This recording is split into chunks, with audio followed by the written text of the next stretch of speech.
नमस्कार, मी श्वेता. तुम्ही पाहताय न्यूज 18 लोकमत बुलेटिनमध्ये तुमचं स्वागत. या बुलेटिनमध्ये 25 मिनिटं 50 बातम्या पाहणार आहोत. मात्र त्याआधी महत्त्वाच्या बातम्या. लोकसभा निवडणुकीच्या पार्श्वभूमीवर भाजपकडून नवी स्ट्रॅटेजी आखण्यात आली आहे. भाजपच्या वरिष्ठ नेत्यांच्या सोशल मीडिया अकाउंटवरती त्यांच्या नावापुढे मोदी का परिवार असा उल्लेख करण्यात आला आणि लोकसभेसाठी सोशल मीडियाद्वारे भाजपनं नवी मोहीम सुरू केली आहे. राष्ट्रवादीत उभी फूट पडल्यानंतर शरद पवार आणि अजित पवार पुन्हा एकत्र येतील का अशा चर्चा दबक्या आवाजात राजकीय वर्तुळात सुरू असतात. मात्र अजित पवारांनी भविष्यात शरद पवारांसोबत एकत्र येण्यासंदर्भात स्पष्ट भाष्य केलं. मी तुम्हाला स्पष्टच सांगतो की असं काहीही होणार नाही असं थेट भाष्य अजित पवारांनी केलं.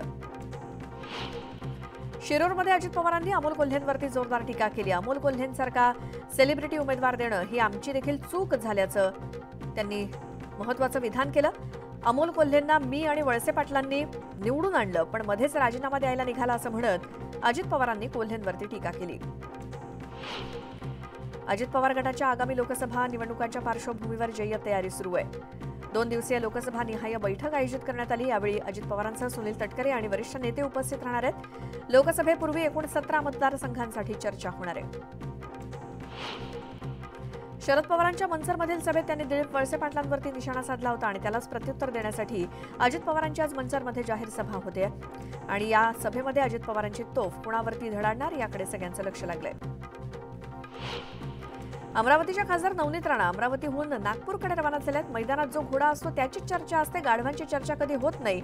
आम्ही मैदानात धावतोय अशी प्रतिक्रिया त्यांनी भाजपच्या पक्षप्रवेशावरती दिली. अमरावतीच्या खासदार नवनीत राणा या भाजपमध्ये प्रवेश करणार असल्याची चर्चा गेल्या काही दिवसांपासून सुरू होती. मात्र या चर्चांवरती भाजप प्रदेशाध्यक्ष चंद्रशेखर बावनकुळे यांनी प्रतिक्रिया दिली. नवनीत राणांचा कुठलाही पक्षप्रवेश सध्या होणार नाही असं बावनकुळे यांनी स्पष्ट केलं आणि नवनीत राणा आणि सर्व मित्रपक्षांना संमेलनाला बोलावलं असल्याचं त्यांनी सांगितलं.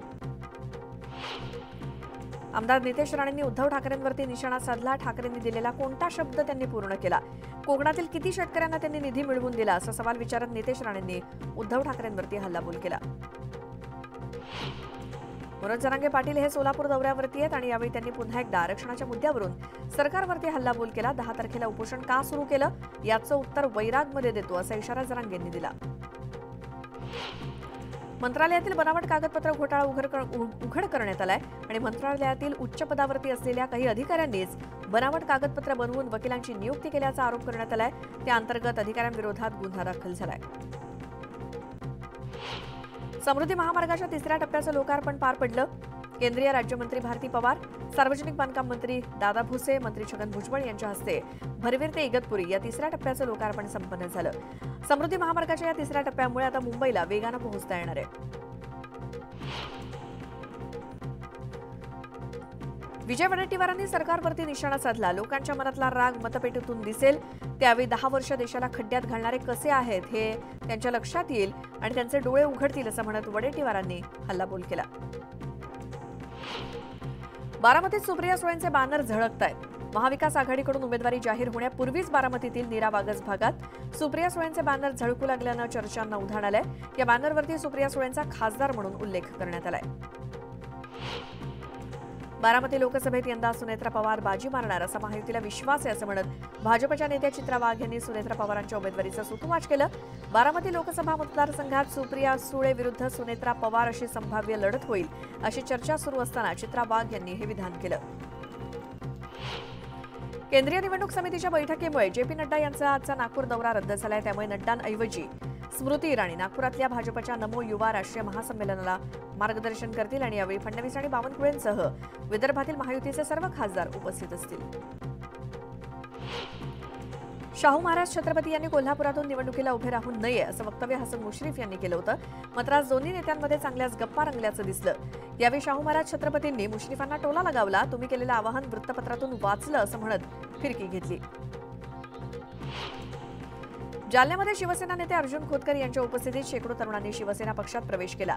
आगामी काळात जालना महानगरपालिकेच्या निवडणुका होणार आहेत. त्यामुळे सर्वच पक्षांनी मोर्चे बांधणी सुरू केली असून पक्षप्रवेश सोहळे पार पडत आहेत.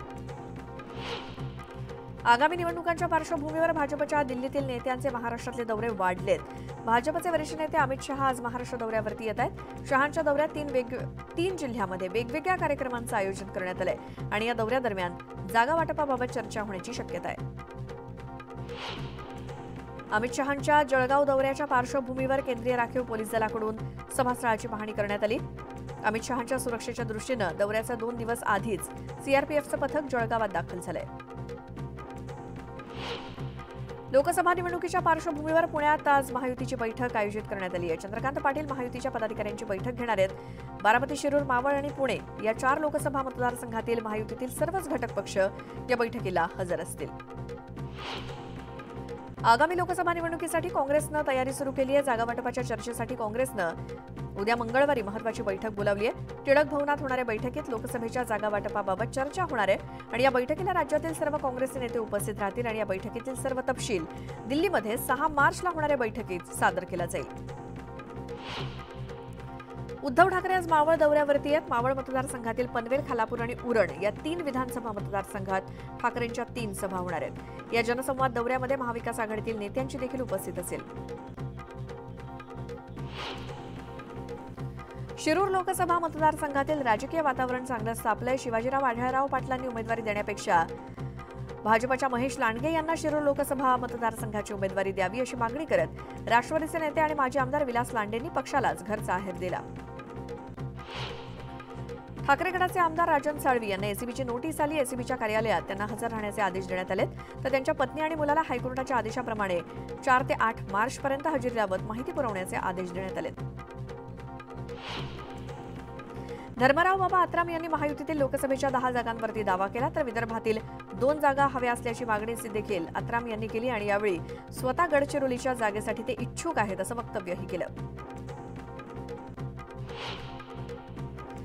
मुख्यमंत्री शिंदे आज वाशिम दौऱ्यावरती आहेत. यावेळी महिला मेळाव्याला ते संबोधित करणार आहेत. शेतकरी प्रशिक्षण केंद्राचं देखील ते उद्घाटन करणार आहेत. तर वाशिम जिल्ह्यासाठी नवीन विकासात्मक घोषणा करणार का याकडे सर्वांचं लक्ष लागलंय.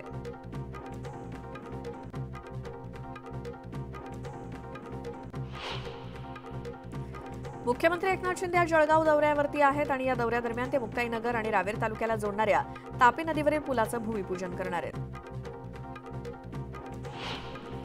आरपीआय पक्षाचे विविध गट एकत्र यायला तयार आहेत. त्यासाठी रामदास आठवले सुद्धा सत्तेतून बाहेर पडायला तयार आहेत असा गौप्यस्फोट आरपीआयचे नेते राजेंद्र गवईंनी केला.